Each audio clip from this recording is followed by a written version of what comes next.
Hello students, good morning students. आज हम लोग हिंदी व्याकरण में चैप्टर 5 समास को पढ़ेंगे। बच्चों, समास का सरल अर्थ होता है संक्षेप, अर्थात किसी भी शब्द समूह का छोटा रूप। मतलब जब हम किसी शब्द समूह को मिलाकर एक छोटा शब्द बनाते हैं जिससे उस पूरे वस्तु का वर्णन किया जा सकता है, उसे हम समास कहते हैं। समास को समझने के लिए हमें उसके विभिन्न रूपों को समझना होगा। तो चलो बच्चों, आगे पढ़ते हैं और समास को समझते हैं। बच्चों, यहाँ कुछ चित्र दिए हुए हैं। जैसे पहला है त्रिफला, दूसरा है चौराहा, तीसरा में दिया है विद्या के लिए आलय, चौथा में दिया हुआ है रसोई के लिए घर। बच्चों, आपने ऊपर दिए गए चित्रों को देखा और उसके नीचे लिखे शब्दों तथा शब्द समूहों को भी पढ़ा।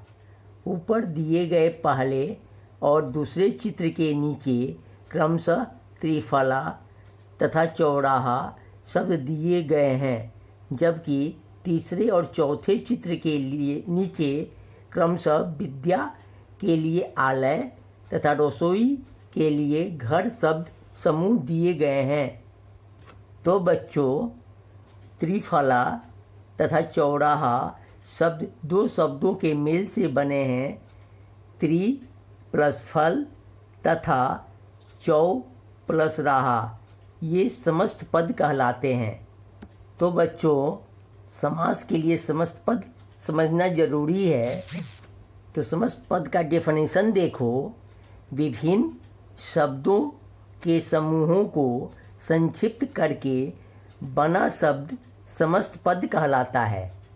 ओके बच्चों, अब समस्त पद में विशेष बात होती है। समस्त पद में दो पद होते हैं, पूर्व पद और उत्तर पद। पहले पद को पूर्व पद तथा दूसरे पद को उत्तर पद कहते हैं। जैसे त्रिफला, 3 प्लस फल, 3 फलों आंवला, हरड़ और बहेड़ा का समूह। यहाँ 3 पूर्व पद है तथा फल उत्तर पद है। बच्चों, यहाँ समस्त पद को समझाया गया है कि समस्त पद में दो पद होते हैं, पहला पूर्व पद, दूसरा उत्तर पद। तो त्रिफला वाले एग्जाम्पल में देखो, त्रिफला का अर्थ होता है 3 फल, जिसमें 3 पूर्व पद है तथा फल उत्तर पद। ओके बच्चों, ये समस्त पद था। अब हम लोग समास विग्रह देखेंगे।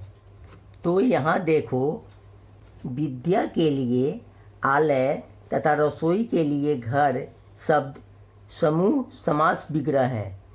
यहाँ विद्यालय तथा रसोई घर का विग्रह अलग कर दिया गया है। इस प्रकार समस्त पदों को अलग अलग करना और उनके आपसी संबंध को स्पष्ट करना समास विग्रह कहलाता है। तो बच्चों, जब हम किसी शब्द को अलग अलग तोड़कर उनको शब्द समूह में लिखते हैं, जिससे कि उनका आपसी संबंध स्पष्ट हो जाता है, उसे हम समास विग्रह कहते हैं। जैसे विद्यालय के एग्जाम्पल में हमने उनके पदों को अलग अलग करके लिखा है, विद्या के लिए आलय, तो यह समास विग्रह कहलाएगा। तो बच्चों, इस प्रकार समस्त पद और समास विग्रह समास की दो प्रक्रियाएं हैं। समास का अर्थ होता है संक्षेप, आपस में संबंध रखने वाले दो या दो से अधिक शब्दों के मेल को समास कहते हैं। यह कम से कम शब्दों में अधिक से अधिक अर्थ प्रकट करने में सहायक होता है।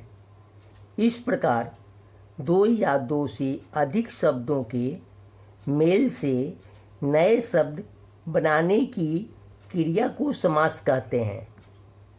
तो बच्चों, आशा करता हूँ कि समास समझ में आया होगा और इसकी दो प्रक्रियाएं जो हमने पढ़ी, समस्त पद और समास विग्रह, वो भी आपको समझ आया होगा।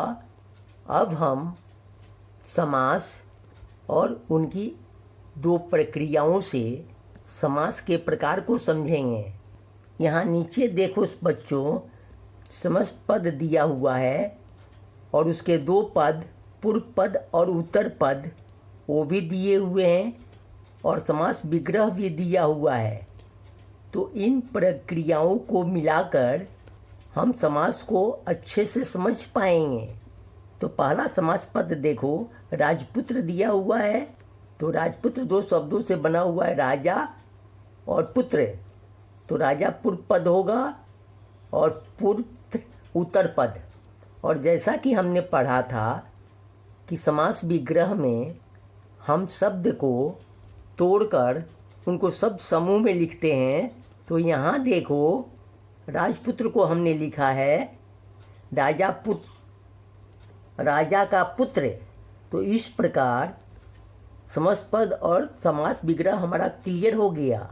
वैसे ही और भी एग्जाम्पल्स दिए हुए हैं, जैसे घुड़सवार का घोड़े पर सवार, गुणहीन का गुण से हीन। तो बच्चों, आपने देखा कि समास विग्रह में आए विभक्ति चिन्ह का, पर, से के लिए समस्त पद बनाते समय हटा दिए गए हैं। पुत्र, सवार, हीन तथा खर्च उत्तर पदों के लिए ही राजा, घोड़ा, गुण तथा जेब पूर्व पदों का प्रयोग किया गया है। अतः यहाँ समस्त पद का उत्तर पद प्रधान है। बच्चों, तो यहाँ पर राजा का पुत्र, घोड़े पर सवार और गुण से हीन, तो इन सब समूह का समस्त पद बनाते समय का, पर, से लुप्त कर दिया गया है और पुत्र, सवार और हीन के लिए ही राजा, घोड़ा और गुण को प्रयोग किया गया है। इसका अर्थ है उत्तर पद प्रधान शब्द है, मतलब उत्तर पद के लिए ही इन पूर्व पद शब्दों का प्रयोग किया गया है। तो मेन उत्तर पद शब्द माने जाएंगे। तो बच्चों, जिन समस्त पदों में उत्तर पद को मेन माना जाता है, वो समास तत्पुरुष समास कहलाते हैं। तो कुछ और उदाहरण देखिए, जैसे अकाल से पीड़ित, उसका समस्त पद होगा अकाल पीड़ित। पुस्तक के लिए आलय, उसका समस्त पद होगा पुस्तकालय। तो बच्चों, यहाँ पर जो समस्त पद है उसमें उत्तर पद मेन है, इसीलिए सारे उदाहरण तत्पुरुष समास के उदाहरण हैं। ठीक है बच्चों, आप लोग समास को समझने की चेष्टा करिए। ओके बच्चों, नेक्स्ट क्लास में हम इसे कंटिन्यू कराएंगे। Thank you.